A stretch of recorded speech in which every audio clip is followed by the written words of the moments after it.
اللہ نے دیا ہونا اپنے والدین کے لیے صدقہ جاریہ کے طور پر، جہاں پانی کی ضرورت ہو پانی کا کمانا ہے۔ اللہ نے دیا ہوا اپنے والدین کی محبت میں مسجدیں بنوائے، کروڑوں خرچ کرے، ہزار جوانی کروڑوں کرے،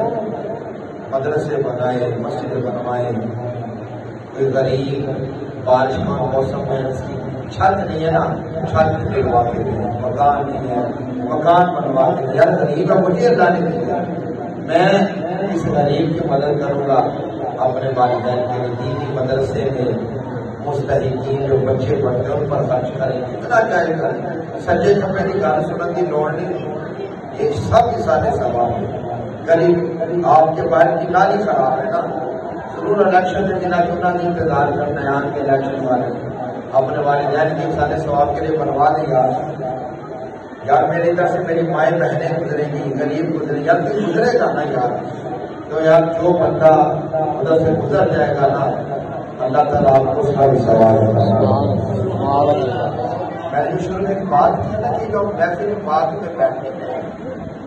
یہ احسان ثواب کے ہزاروں سینکڑوں طریقوں میں سے ایک ایسا طریقہ ہے کہ اگر ہم اس کو اپنا لیں گے نا تو اس سے ہم باقی نیک طریقے بھی حاصل کرنے کا موقع ہوگا۔ مہمان آئے، کھانا بنایا، جتنی توفیق ہو مہمانوں کو بھی چاہیے یہ بات یاد رکھیں گے، تمام بھائی امیر ہو غریب ہو کوئی بھی فوجی میں کسی گھر جائیں، بالخصوص جنازے پر گئے، کوشش کریں جنازہ پڑا واپس آئے، انتظار نہ کریں کہ صرف کھانا بھی کھانا ہے، یار صرف کھانے کو کرنا، بالکل کوشش کریں نہ کھائیں۔ مہمان بھی گئے دعا مانگ کے اس کو کیا ٹھیک ہے، اور اگر چلو مزدور والوں کے لیے بن جاتا ہے نا، اگر کھانا کچا پکا بن جائے، بوٹیاں ود کٹ وہ نہیں چلے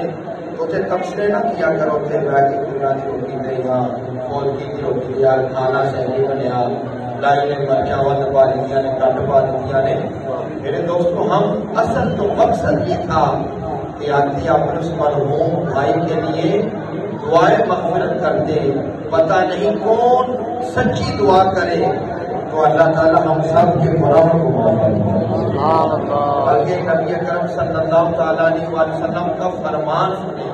یہ حدیث پاک ہے، پیارے سید اعلیٰ حضرت نے اس کو فتاوی رضویہ شریف میں نقل فرمایا ہے کہ اللہ تعالیٰ جو مومن میت ہوتی ہے نا اس کو جو پہلا رب کریم انعام فرماتا ہے نا مومن میت کو، میرے آقا مولا صلی اللہ تعالیٰ علیہ وسلم نے فرمایا